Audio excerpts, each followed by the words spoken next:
For a long time in history, the predominant view of human beings was that we were something different than our bodies, or at least that there was almost two parts of us. There was the mind, or we could even say the soul, and then there was the body. And so when people talked about their bodies, you might look at your hand and say, well, this isn't me. My hand is not me, but my hand belongs to me, as though I am something different than just my body. And I think this kind of lines up with our own personal experience. When we're taking a walk outside, we perceive ourselves as deciding to walk outside and then making the decision for each step. Even if this doesn't take a lot of brain energy or mind energy, we're deciding to take each step. So the mind, the soul, the mind, the thing that's us, is making the decisions and then influencing the way that the body works.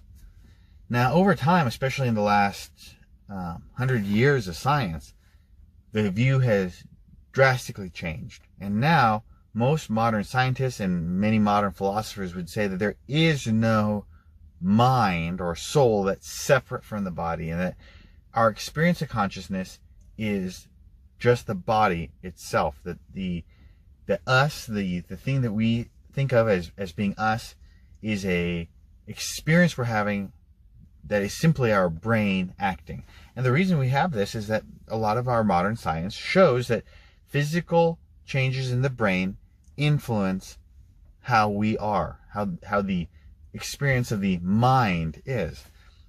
I mean, we can think about just basic brain damage. A injury to the brain might cause us to forget memories that we used to have, or even act or feel in a slightly different way than we did before the brain injury.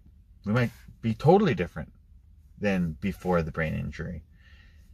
And we can see that certain things like mental illness are characterized by certain chemicals being present in the brain.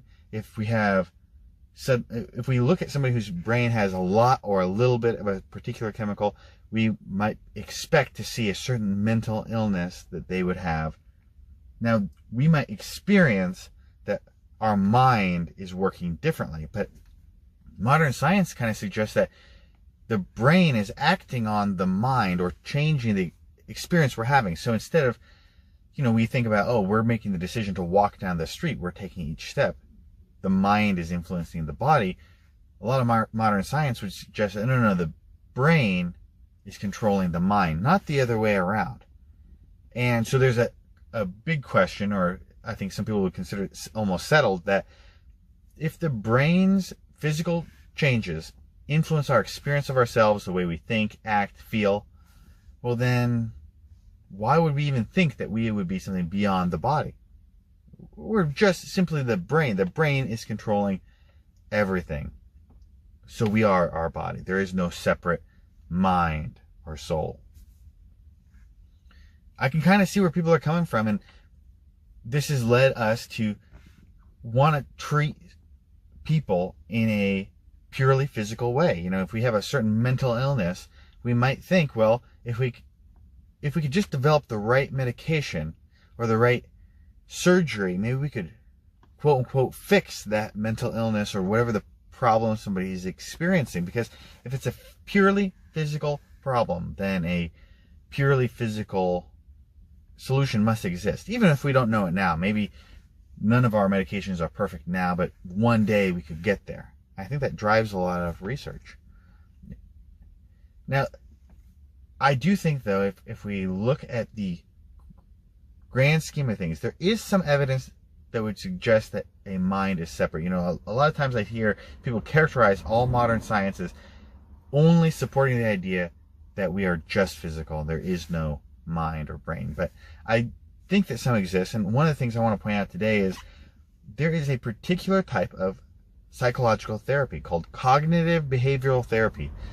The APA, the American Psychological Association, the people who essentially run all of psychological experimentation and inquiry, they describe this therapy as being as effective or more effective than other forms of therapy or treatment, including medication.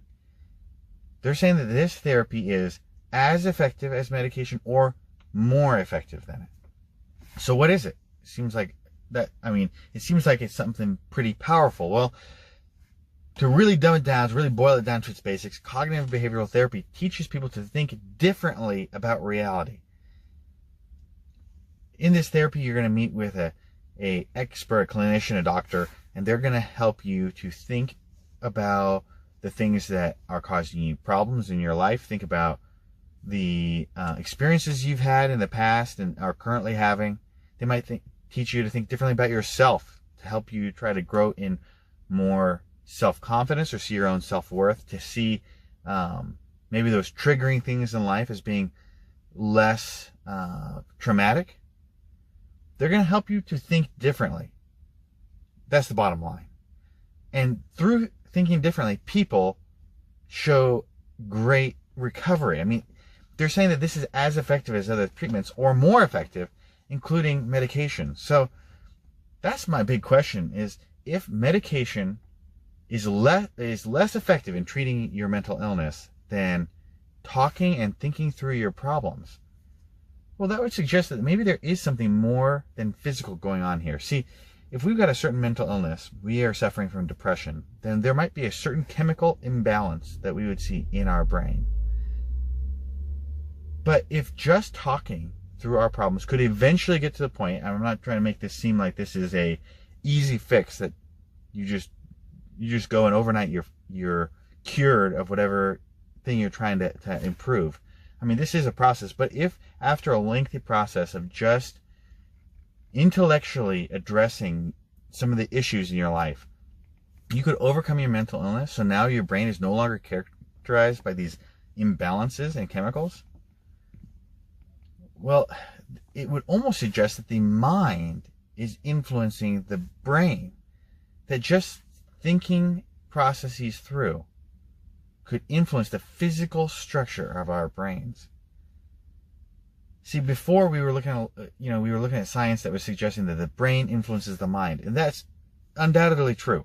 The physical structure of your brain absolutely influences your mind, the way you experience things. But it seems like there are some cases, at least, where your mind may be influencing the physical structure of your brain. Now, I would say that psychology is it's still a new science in the grand scheme of things.